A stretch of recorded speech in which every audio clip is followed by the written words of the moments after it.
Hello, everyone. My guest today is Mitch Abidor, and we are here to talk about the legendary anarchist, or dare I say, anarchist Bolshevik, Victor Serge. So, Mitch, thank you for joining me on the show. Yeah, it's my pleasure, Graham. Can you start a bit by telling? I mean, Victor Serge lived a legendary life filled with contradictions. Can you just tell us a bit about his life and what made him a legend? Well, he's, thanks to his autobiography, Memoirs of a Revolutionary, he's become the legend you just mentioned. But and his life really was an extraordinary one. I mean, he's a guy he was born to Russian parents, supposedly political exiles, though that's not as clear as it once was. And the family was a mess, and he was living on his own from the age of 12 and a half. Wow. Believe it or not. He mentioned that in the memoirs, and I'm writing a biography of him. I've just finished writing it, in fact. And there I have the police records, the residency records that show him in his own apartment at 12 and a half. Anyway, wow. Very early, he became a member of the Young Socialists in Brussels, where he lived. And the party was very reformist, and he and a small group of friends became anarchists. They quit the party when the Belgian socialists wanted to approve the annexation and wanted to annex the Congo. So he becomes an anarchist, and an anarchist of a particular breed, one that is all but vanished from the world of the individualist anarchists. And so he was with them, and he wrote really violent articles. Like he approved Émile Henry, who threw a bomb into a cafe in Paris, and at his trial said there are no innocent victims.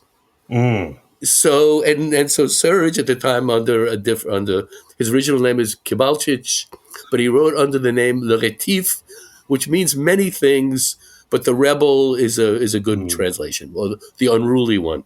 Anyway, so he's an anarchist in Belgium of this particular breed, as are all of his comrades. Things go bad for him in Belgium. At 18, he moves to Paris, and he immediately joins the same school of anarchists in Paris. And he becomes a key figure. He's an editor of a very important anarchist newspaper, L'Anarchie, and which, by the way, is written with all lowercase letters. And it's for political reasons. Every letter is equal. No authority, no hierarchy. Exactly.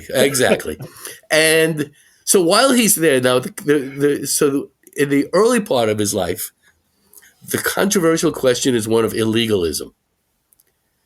Because individualists, one of the tenets of a portion of the movement was crime is a political act. And the question was, did he support illegalism or not? Now, he denies that he did. It's all over his articles, his support for illegalism. I translated them in my first book, which was a collection of his anarchist articles. Anyway, among his friends, though, that he'd moved from Brussels to Paris with were the members of the famous Bonneau gang, the anarchist criminals. And when they're captured, and when some are killed, some are captured, he's on trial with them, because a few of them hung out at the offices of his newspaper. But here gives you an idea, because since you have anarchism in the title of your podcast, this is a really interesting point. Serge and his partner, who was also an anarchist, whose husband had been arrested for illegalism, they didn't get along when they all lived together. Why? Because they used vinegar when they had salad. So that was a pollutant. And they also drank coffee. So this gives you an idea of like the level of splits there could be amongst anarchists. Anyway, at the trial, he's put on trial because also found in their apartment was some guns that was stolen in a crime carried out by the Bonneau gang. Serge denied that the guns came from that. Nevertheless, he gets sentenced to 5 years in jail. And during those 5 years, he claims, he realized that individualist anarchism, especially as it went into illegalism, was a complete dead end. And he moves, he's expelled from France, and he goes to Spain, where he claims he became involved with syndicalists, revolutionary syndicalists. And he did. He became very close with groups of syndicalists in Spain, as he writes in his memoirs. But as he doesn't write in his memoirs, he was still in touch with all the individualists in Paris who were, in fact, sending him money so that he could survive. But they were nice people, I guess, despite being a legalist and not using vinegar. So, in any event, the Russian Revolution occurs. And now he's, this is his family's homeland. He's all excited. He wants to get to Russia to join in. And he goes to France to find some way to make it to Russia. Remember, he even wants to join the Foreign Legion. Anything. Doesn't work out, but he wasn't allowed to be in France. He gets arrested, spends a year in jail, and then he's exchanged and he moves to the Soviet Union. He's exchanged and he goes to the Soviet Union, where he immediately becomes a propagandist for the Comintern. Okay, so we've already had him. He's been a socialist, he's been an individualist anarchist, he's been a syndicalist, and now he's a Bolshevik. But as you said, Graham, he says, I'm a Bolshevik, though of libertarian tendencies. And he writes articles about this. That, anarchists don't realize that this is where the dream is being realized. The Soviet Union is a dream that we fought for, and they're fulfilling. And so he writes all these articles, encouraging anarchists even to move to Russia. Didn't work out too well for them, though, those who did. Because, in fact, every one of them ended up dead. And not because everybody ends up dead. So he's a propagandist for the Comintern, and then he asked to be a Comintern agent in Central Europe. Goes to Central Europe, comes back to Russia, where he becomes active in the opposition, the Trotskyist opposition. So now we have another political shift. Okay, and 1933, he ends up being sent not to the Gulag, not to something truly horrible place in Siberia. He's sent to what's called an isolator. And he officially wasn't a prisoner. He was sent to a village in the Urals. He has to pay for everything, so he's not in prison, he's not chained, but he is forced to stay there. There's an international campaign, he's released, and Belgium, one of the socialists he had condemned as a child, adolescent, arranges for him to be able to live in Belgium. And he gets back to Belgium, he's still an opposition communist. And then, so he stays that way. And then when the war breaks out, he goes into exile in Mexico, which is where he spends the final 5 years of his life, where his politics evolve again. And where he now questions everything about socialism and left-wing activity. And so you can see that every place he lived, there was a different political idea, which which was one of the reasons why I admired him. When the circumstances changed, his ideas changed. He wasn't wedded to this stuff, but there were many contradictions in what he did, in what he said. So, for example, during the period he was saying that Russia was fulfilling the anarchist dream, that's what he was writing. When anarchists visited him, he told them, get the hell out of here. This place is horrible. And so these are the but when you talk about the legend, and I'll finally allow you to talk, Graham. This is great. This is great. The legend is, and I don't blame people, the legend comes from the memoirs. The legend comes from his novels. The legend comes from most of the people who've written about Serge really love the man and think the contradictions are all fine. But when I started writing the biography in collaboration with Richard Grieman, who was the one who translated all of Serge's novels and brought Serge back to people's attention, and I started going through primary sources or even articles that he wrote in tiny anarchist newspapers, it's when I found all this stuff. And it completely changed my point of view towards Serge. So there are things that I really admire about the man. I mean, really, his ability to change ideas and the ideas at the end of his life. Primarily, I love the individualist. But there's stuff there that's a lot harder to swallow. So, the from Man Who Shot Liberty Valance, you print the legend. And so the legend has been printed. And at this point, carved in stone. But he was a really impressive man. I have enormous respect. But as phrenologists would say, I don't have the bump for veneration. So he's not somebody who I idolize the way I once did, frankly. Yeah, well, I mean, I think idolization and anarchism don't really go very well together. Right. And in fact, it's good you said that, Graham, because it's one of the things I think in the introduction to my collection of his anarchist articles I talk about, there's never any authorities that are cited in support of any of his opinions.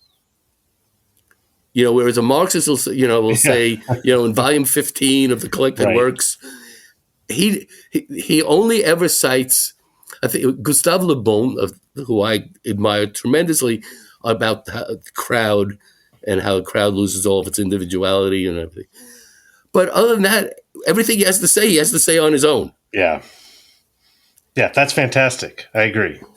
And you don't find that, in fact, in almost all the individualist writers, that's what you find. They don't refer to Kropotkin, they don't refer to Bakunin or anybody. It's, I said this, occasionally Max Stirner, obviously. But for the most part, it's, I say this, and I don't need anybody else to tell me that I was right. So yeah. Yeah, that's wonderful. I mean, that I definitely read Ralph Waldo Emerson as an individualist anarchist, and that kind of idea of self-reliance. Where do my ideas come from? They come from me, and then sure, what I've been reading and thinking. But you don't rely on authority. I think that's great. Yeah. So so that's like another. And even in his later days, I have to say that in his final years, where he's not getting along with any of the other exiles in Mexico, in the group that he was in, because they were mainly, like him, former communists, of one form or another, who became totally disenchanted with Stalinism or whatever. But they all were sure that World War II was going to lead to working class revolution, and it was going to be the end of the capitalist system, and this was it. And Serge all told them, "You're like totally out of your fucking minds. It's not happening." And it's in his volume of his notebooks that he kept. And it's a book that, unfortunately, everybody reads the memoirs. I bet you ain't read the notebooks, though. Well, I have not. No, I have not. And it's really unfortunate because they're a necessary supplement or corrective to it. I mean, they cover a lot of the same period. I mean, he talks about this period. But when he's attacking or condemning or criticizing these revolutionary socialists for not realizing that the world is not what it was in 1918, and because they're so dependent on authorities, because Trotsky said this, or because Rosa Luxemburg said that this is what's going to be, and he pisses everybody off. And by the end of his life, he's even pissed off his son, and his son doesn't want to have much to do with him, and he regretted it, till the end of his life. But again, that's part of what was good and courageous in Serge, was his ability to see beyond what everybody else was seeing, or just because it was supposed to happen in a certain way doesn't mean it's gonna. Yeah, I mean, I can't believe how much we covered so quickly. The only other thing, before we delve into some areas and pick at certain things, I want to stress that the other reason why Serge is a legend is because he is a fantastic writer. I mean, if you're reading his works right now, they're basically in print through the NYRB publication, not publication, press. Classics. Yeah. Yeah, the classics translated by Greenman usually, and you. And that's not Verso, that's not AK Press. These are, I think there's one with Haymarket, one with AK. yeah. So there's these few publications out there where he's remembered as a political thinker, but it seems like he is read he's read more as a writer of the 20th century than he is as an anarchist. And I mean, I don't think he's taught that much probably at university anymore. But if you sit down and pick up his novels, they stand with anyone you care to mention. At least I think so. I always get the name wrong. The Case of Comrade Tulayev. Yeah, Tulayev. That is just a brilliant novel. Brilliant novel. Actually, maybe we can start there, because that is a novel about.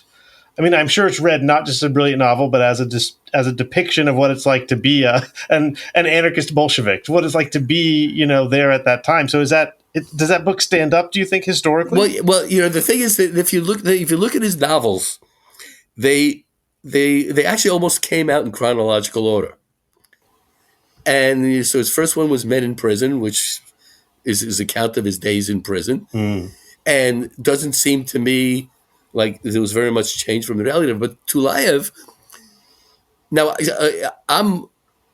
there was an article in the New York Review of Books, maybe it was last year, written by the novelist and poet Ben Lerner, that was all about in praise of Serge as a novelist. And he began by saying there are some people, and he said he spoke to some historian who say, well, I love Serge, but I can't stand his novels. And I'm kind of in that camp. Oh, fascinating! I have to say that I'm kind of in that camp. I think that some of them are like grotesquely overwritten, but Comrade Tulayev or Conquered City, I think are just absolutely fabulous novels. And Tulayev, there's a passage somewhere in Comrade Tulayev that I think says a lot about Serge, where he's talking about Stalin, and he actually praises him as having been a revolutionary. Yeah. And it was like Stalin, who is in the process of murdering almost everybody that Serge knew, since he worked in the Comintern, and yet here he is praising Stalin for what he deserves to be praised about. And it's also a very nice corrective to Darkness at Noon, because that's the one that it's always compared to. And it is, a better novel than Darkness at Noon, because, I mean, it just goes into to the real questions of the revolution. Just as in Conquered City, it's really a novel about was it 1921, I think it said. But for Serge, the revolution was already dead. Mm. I mean, he actually I don't remember if it was in a letter that I found or in his notebooks, where he dates the end of the revolution to 1919. Now, remember, the revolution was November 7th, 1917. So his novels have, all of that, about the failure of revolution, and that's, a large part of their significance. But he was, on the subject of his novels, there's a great story about a novel that none of us have ever read. He wrote a novel about his days with the Bano Gang. Oh, wow.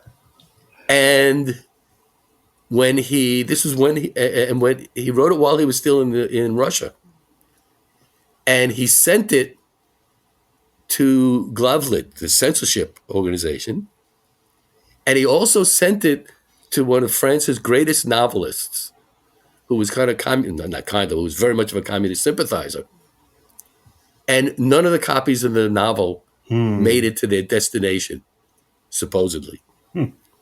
And the novel is completely vanished. And people have gone, after the fall of the Soviet Union, people went into the files of the secret police to find the novel, but it's gone. Mm. It's he considered for a moment rewriting it, but he didn't do it. But for the novels, and then excuse me, he continued writing all through his life, and because I don't particularly like them, what I going through his correspondence, what was, I try to figure out while I was studying all this stuff, what kind of person was he? Behind the legend, there was still a human being. He married 3 times, 3 failed marriages. His son hated him. So what was his story? So when I got the correspondence with his publishers, it was wonderful. I mean, I can't fault him. The letters are all, "Where's my royalties?" So he was like a real person. But so for the novels, I actually decided not to include them in my biography. And the excuse I'll give, except as sources of biographical information. Right. But I can't, because all of the novels, especially the ones from New York Review Classics, have all these laudatory introductions by Richard. If people want to read, because he did his doctoral dissertation on Serge and started working, get ready for that. He started working on the biography that he ended up turning over the materials to me in 1968. So when you said that how people don't read him, Richard was the only one, and he taught Serge when he was a professor. Other than that, nobody, I have no French professors. Nobody reads Serge. Nobody teaches him.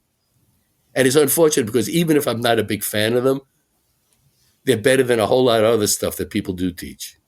Yeah, so. Well, that's easy enough to say. I will say, if you're hoping to recover a writer, the MYRB Classics is the best bet these days, as far as I'm concerned. Yeah. Certainly this is an aside, but the American novelist John Williams, no one was teaching him. And then once Stoner and Augustus came out with MYR Classics, all of a sudden he's everywhere. So Serge hasn't had the same thing. But look, you and I are here talking about Serge because the MYR Classics brought him to my attention. Absolutely. This wouldn't be happening. Right. And the credit goes to Richard, and the credit also goes to Edwin Frank, the managing editor there, who's like a huge supporter of Serge and Serge's books. And actually, I pitched just a couple of weeks ago a collection of his correspondence. So I just have to nudge Edwin a little bit. Because the correspondence, because it's so direct and personal, is really revelatory. So I think that it would be important to publish his correspondence as well. Yeah, the writer's letters and the notebooks, you need those as well. All right, so let's go to it seems like the big contradiction, right, is this question of why. And it seems like the short answer is that Serge was constantly refining his ideas and changing his minds, but I need the longer answer. So why does this anarchist support, this Soviet Union? Certainly he wasn't alone. Maybe you can answer this question in terms of Berkman and Goldman go because they think it is and can be an anarchist revolution. It's not clear that Serge ever thinks that, and yet he joins them. So can you unpack this for us? Well, he obviously he met Berkman and Goldman there, and in fact, after the Kronstadt, during the Kronstadt Rebellion, what we're talking about, when they're trying to negotiate an end to the rebellion, the meeting is held in Serge's father-in-law's kitchen. Because Serge's father-in-law was an anarchist, a Russian Jewish anarchist who had to leave Russia after the revolution. He goes there. Serge marries, by the way, his daughter, this guy's daughter. But Goldman and Berkman wouldn't allow Serge to sit in on the meetings Oh, because they thought he had gone over too right. far to the other side. So he was. So it's. I think it might be in the memoirs, but I know that it's in other books about Kronstadt. But why he went over. So he when he gets to Russia, he wasn't all that confident of his Russian. So when they wanted to give him a job, he said, "I don't think my Russian's good enough." So they give him some assigned assistants to work with him to make sure, because he'd only spoken Russian at home. Anyway, why he did it? Now, he did write in articles, lengthy articles for Comintern publications, that it was the fulfillment of the dream. Lenin in The State and Revolution talks about the state's going to wither away, that he did it just to steal anarchist support by taking like one of the anarchist positions is clear now. So there was maybe some sincerity in it when he first said it. But once he's there, he wrote while he was there. But as time goes by, with the crushing of Makhno and all, the banning of anarchist activity, and after Kronstadt, the banning of any kind of opposition activity, there was really no longer an excuse for it. And when I've speculated about it, I can't possibly know, because there's nothing in his writings that really gives it away. But he's 31 years old, like say in 1921, and everything is like failed. Everything that he's been involved in, his original early socialism, the youthful anarchism. He goes to jail as an individualist. When he goes to Barcelona, the revolution, the uprising there fails. And he's finally someplace where he's on the winning side. And he even mentioned it somewhere I think it's in the memoirs, something about winning. And I think that he just needed that feeling. Everything had failed. His first marriage had ended. He was now married. He had a kid.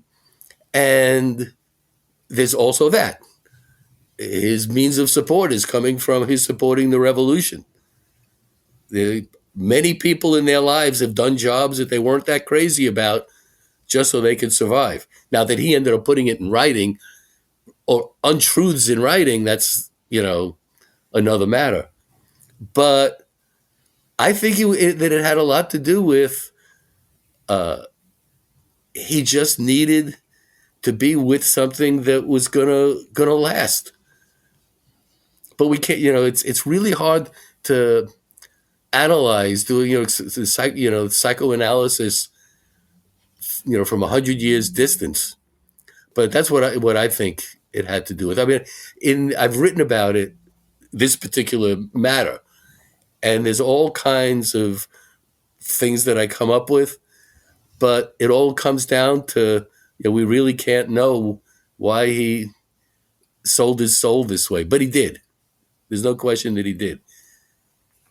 Yeah, this idea, of sort of being, not wanting to be a loser, it fits perfectly with his description in the memoir of meeting Kropotkin. Kropotkin has also returned, although he has not joined the Bolsheviks, and he just says that everything that Kropotkin says is disappointing, even though Kropotkin was his original inspiration. And I think he's very offended that Kropotkin says that Lenin is an agent for the Germans, which, if I recall correctly, Lenin is being paid by the Germans, right? But supposedly is working for his own terms. Well, no, that was German just for being transported. Sure. But also remember, Kropotkin had supported World War I. Yeah, he supports. Yeah, but so this Stain and Kropotkin's ideas. Sure, I think that works perfectly. But I guess what I'm trying to say is, it seems like Kropotkin is, when Serge meets with him, Kropotkin seems like a loser, right? Like that, like he seems utterly defeated, or at least that's how Serge describes him. Right. And so, if the idea is that Serge needs, if this is where anarchism takes you, to be an old man dying alone in a country that hates you, then Serge doesn't want that. Exactly, and his articles on anarchism that he wrote for the Comintern publications all focus on what he's later going to apply to the exiles. Anarchists are still holding on. He like quotes an article that was written by some anarchist about the Russian Revolution, and he said this could have been written before 1914, and that their ideas were frozen, and it's part of the how mobile he was intellectually. That there was like one of the movements that he talks about in Russia was called AO, or unless it was AO, because so it's written AO. Well, like it builds everything around the letters AO, and he said like these people are like totally mashiga. What are they doing? And so if they're going to be frozen in time, then they're hopeless. And so the Bolsheviks, now remember, they've already committed plenty of crimes, the Bolsheviks.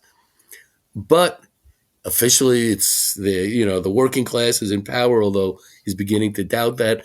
So he has excuses. Yeah. Or he has explanations.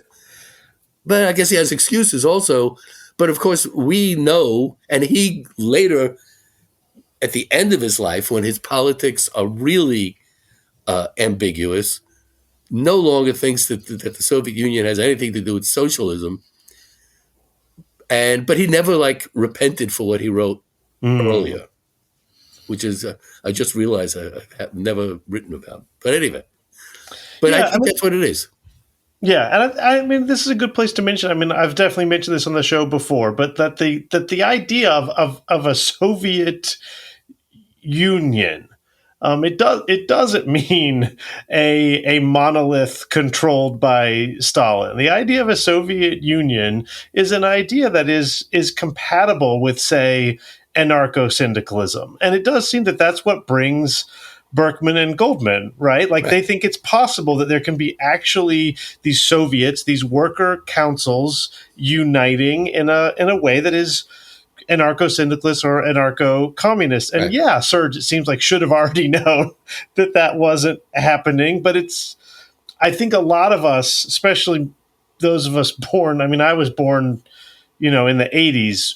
The only USSR we know is a sort of cartoon Khrushchev-Stalin combination, and this that's not what was happening when they come. Or are you going to correct me on that? Well, no. I mean, you're right, and it's an important point. But this is where Serge knew it. Serge knew it, and that's my problem. Is he gets there not knowing it. He gets there in 1919, and starry-eyed, the whole thing, just like everybody, like Jack Reed, everybody. You see Hammond. It's like when I was 25 and I went to Cuba, and I was like, there was like posters of Che and Camilo Cienfuegos, and it was like, wow, this is like the land of my dreams. But God, what it would have been like if I had actually lived there. But when he's there, he's seeing signs of like the return of anti-Semitism, and he's seeing drunkenness, and he's seeing things that he doesn't really approve of on the popular level, and on the governmental level, especially after Kronstadt. I once, just as an aside, a parenthetic remark, I did an event for the notebooks when they came out, when the translation came out, and the guy who was moderating turned to me just before we started and said, I want to make this a Kronstadt-free zone. No discussions of Kronstadt are allowed. And so sure enough, so we announced it. We are now in a Kronstadt-free zone. And somebody raised their hand and goes, however, in Kronstadt, we said, like what? Don't you speak English? We just said it's no Kronstadt. But Kronstadt is a really important moment. And when I say moment, it's because at the same time, as soon as Kronstadt is crushed, after the lies are told about them, that they're really agents of the whites and all that, the Congress, I forget which number Congress it was, of the Bolshevik Party takes place, the Communist Party takes place, in which factions and dissent are banned. At that point, you can't have any more illusions. So it's 1921. There's no question that it's over. And also, it's when Lenin is alive. And Serge continued to write. It's interesting. He wrote in praise almost to the end of his life about two people, Lenin and Dzerzhinsky, the founder of the Cheka, who he thought was a person of great integrity. The Cheka went off the rails, but he thought that that they had like really iron morals that unfortunately they were granted too much power and they used it. But doesn't he also blame them for bringing in like the wrong people to the Cheka? Like the Cheka would be okay if it had stuck with the right people or something like that. I mean, that would. I mean, I don't remember that, but it sounds exactly right. But he thinks it was granting the ability to carry out death sentences was the death of the Cheka as a positive force. But yeah, but you're right. So the Soviet Union, you can get there with starry eyes, but when you're living there, because his friends, and it's not just the anarchists that I said that I found all these anarchists who said we went to meet with Kibalchich, and he told us get out of here, or that this is a horror. And later in life, he almost never he wrote responses that were kind of wishy-washy at the time in anarchist newspapers. The guy must have read every magazine. This is before the internet, so you can't have a Google alert. But anytime his name was mentioned anywhere, he knew it. And so he would write responses. But very late in his life, he was still talking about one of the people who ratted on him in 1920 or 21. So he was very aware of everything, and he didn't deny that he said that the place was terrible. So he knew, and it's part of the reason that he asked to be sent to Central Europe, was so he could get away from it. And then, later on, like in 1928, he was arrested twice. In 1928, when he fell ill around the time of his arrest, and he said, I'm done. All I want to do is be a writer. And that was like when he was arrested in 1933, when he was interrogated by the secret police. He said, I have nothing to do with anything politically. I'm a writer. And he was more or less telling the truth, but just more or less. Yeah. Actually, we've been talking for not quite 40 minutes. We've covered almost everything I wanted to talk about. This does bring up a figure that we spoke about on the phone, but we hadn't talked about yet. This figure, Dwight MacDonald. So right. Dwight MacDonald, he's someone else who is not read much today. I haven't covered him on the podcast, but New York Review did publish a collection. Yes, which I got and read and loved those collection. Essays. Yeah. So Dwight MacDonald is this legendary. He's legendary like Serge as a journalist, as a writer, but he's also legendary as a leftist. And right. I wonder if you could tell us a bit. I know people often talk about MacDonald, Serge, and sometimes Orwell, all in the same sort of sequence. We don't have to do Orwell right now. He'll right. get his own episodes. But right. the connection between MacDonald and Serge to kind of make sense of the sort of international writing leftist place that Serge occupies with MacDonald. This is a great question, Graham, because it's a really important. And it's the key to his final years, because there's an article that you could find on, what is it? It's not Academia. It's on Academia, but it's on JSTOR also, by Alan Wald about Victor Serge and the New York intellectuals. Okay, because if there's anything he aspired to be, it was a New York, at the end of his life anyway, was a New York intellectual, Serge. And he wrote for New York intellectual journals, including for Dwight MacDonald's Politics. I don't know how he first got encountered the McDonald's, but he knew them before World War II. And they were absolutely essential to his survival. So when he was trying to get a visa, when he needed to leave France, and if anybody's seen the film, what's it, Transit, the great German film by Christian Petzold, based on a novel by Anna Seghers, who was a communist who was on the same ship as Serge. When she went to Mexico, it was on the same boat as Serge, and they hated each other. Anyway, so MacDonald, there's a pretty lengthy correspondence between MacDonald and Serge. And Dwight and Nancy, she gets shafted in this because Nancy was also a very good friend and a very important ally to Serge.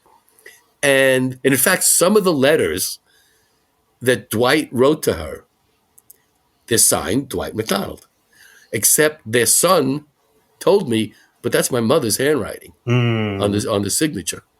Anyway, so they sent him money. They ran around trying to get visas for him, his son, his daughter, and his third wife. They sent money. They even offered the McDonald's to raise his daughter in case there was going to be a problem. So they had that really close, even though they never met each other. They never met. So he was personally really important to Serge. But they also have a very important political back and forth that turned very sour because, and this leads to like the final part of Serge's life, when he becomes not just an anti-Stalinist, but an anti-communist of the Cold War variety. And so he's writing for liberal anti-communist magazines in New York, including one called The New Leader. And in every letter, every submission he made to this magazine was a long letter to the editor, a guy named Saul Levitas. And they're full of these like really crazed anti-communist fulminations. He talks about all the communists in the State Department who were responsible for his not being able to get a visa. And anyway, finally, Dwight MacDonald writes to him and says, you know, I don't approve of this. I really don't. I don't approve of your like writing for these magazines. I don't approve of what you're saying. You know, you've completely, you know, these magazines have nothing in them as but anti-Stalinism, meaning anti-communism. Because he really is. Stalin's, Serge says, the greatest danger to humanity is the Soviet Union. And anyway, and so they then have a very unpleasant exchange over this because for Serge, Dwight MacDonald is now soft on communism. Yeah. And of course, he believed at this point in his life, he believed that almost everybody was. POUM, the great, party that the communists massacred in 1937 in Barcelona, he even accused them of being Stalinists by the end of his life. But it's because he becomes, so anti-Stalin that, like Orwell, he's no longer just anti-Stalin. It's like anybody who's a communist is the enemy, and he doesn't even call them communists. He just calls them the totalitarians. Now, it's a defendable point. However, when you're siding with, when you're saying that you're siding with America in the post-war world, you've chosen your sides. But anyway, so he's really close to the New York intellectuals, but especially Dwight MacDonald, and really the hero. I think I told you when we spoke before this that the person when I went through hundreds and hundreds of letters, the only people that I came out really admiring all the way through were Dwight and Nancy MacDonald. Yeah, I'm so struck as we're talking about this, and obviously MacDonald had his, he was a Trotskyite who also feuded with Trotsky. It just seems that no matter who you were, Kropotkin, Serge, Orwell, MacDonald trying to navigate Yeah. the ideological collisions and the history of the 20th century with a commitment to these left-wing ideas, but also a commitment to integrity and also a commitment to flexibility. It seems to have beaten all of them. Did it beat all? I mean, who was able to manage this? You just gave the answer, Graham. I might have to go in and revise what I was writing, because there it is. It's like at the end of Jean Jaurès's massive 6,000-page history of the French Revolution, he ends with, they were doing something that nobody had ever done. And how could people have you can't condemn them. They would totally in terra incognita. Nobody had ever done this before. And so mistakes are made. And in this, it's especially right for leftists to try and find the way to be opposed to Stalin, but not to come out as an ally of the US or to support anti-imperialist struggles, but you can't because they're led by communists. No. Trotsky never says a word about Indochina. Yeah. And their independence war was going on. The massacre at Sétif on May Day 1945 in Algeria, no mention of it, because he doesn't believe in armed struggle by the colonials against, it'll just be given to them by France and England and whatever. But to come up with, a way to negotiate this, it just, very few were able to do it. Very few. And Serge, and I think that he didn't. He didn't, because when, I've had many discussions with people, I'll sit with all these letters that I have and I say, is this person an anti-communist? And if it didn't say Victor Serge on the letter, they would have said absolutely. Yeah. But when it's Victor Serge, they say, well, he'd been in the Soviet Union, his friends were killed, the Memoirs of a Revolutionary is one long obituary. It's pages and pages and pages of this one who was killed. Notebooks, the same thing. Pages and pages of people that he knew. I mean, nobody killed more communists than Stalin. No one. Yet, how do you negotiate this?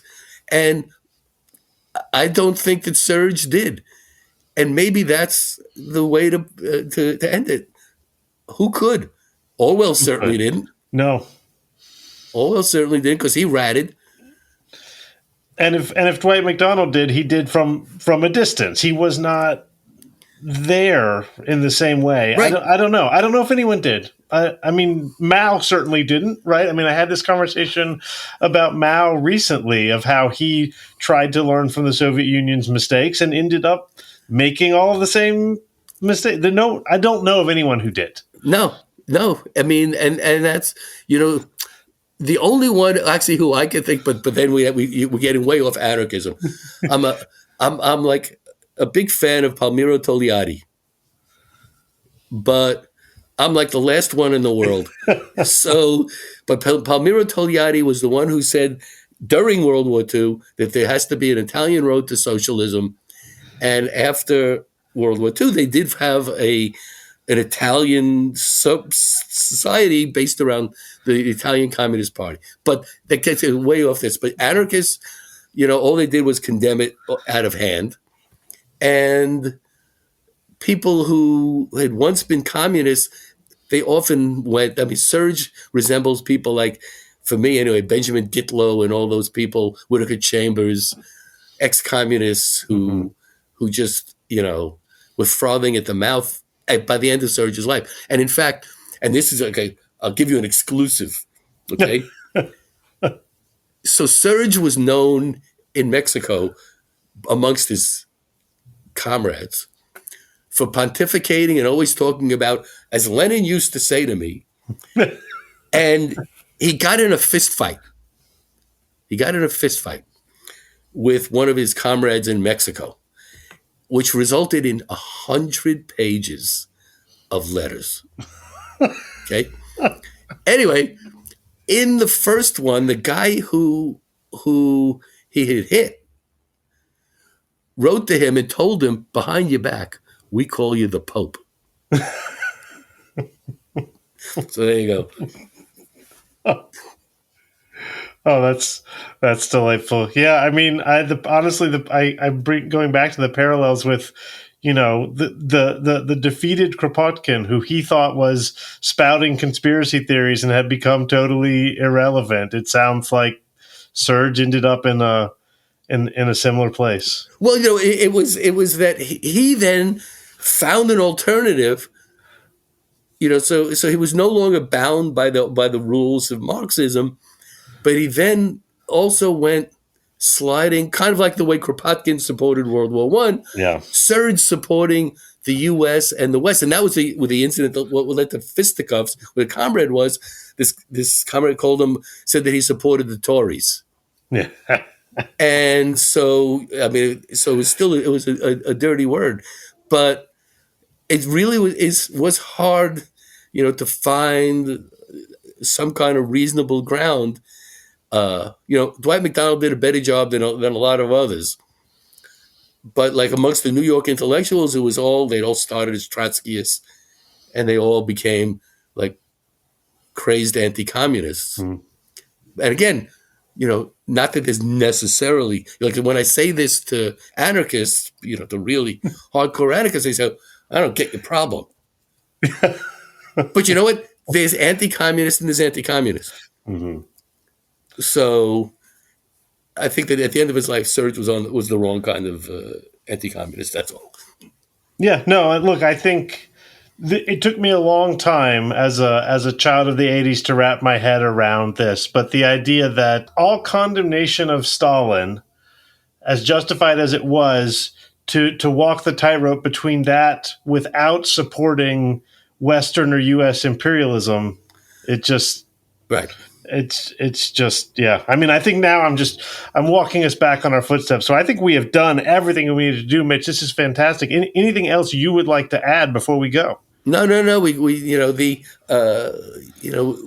covered it all. The only thing that we didn't talk about was from his early days, which is, and I just want to throw this out and I'll just plug my first book, Anarchists Never Surrender, is that his original ideas were based on contempt for the working class.